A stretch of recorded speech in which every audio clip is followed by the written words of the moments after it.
Eto na ang mababilis na balita. Nasunog ang 6 na bahay sa Barangay Nursery sa Masbate City. Gawa sa light material sa mga ito kaya mabilis kumalat ang apoy. Walang nasaktan sa insidente.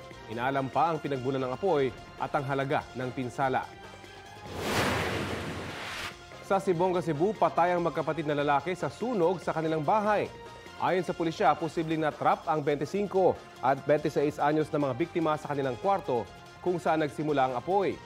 Sinindihang kandila ang tinitinang sanhi dahil nag-brown out sa lugar.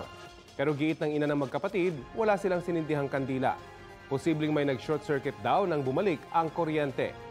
Kwento pa ng ina, nahirapan makalabas ang dalawa dahil nakasara at may nakaharang sa pinto. Nagtamo ng paso ang tiyuhin nila na sinubukan silang iligtas. Patuloy ang investigasyon sa sunog.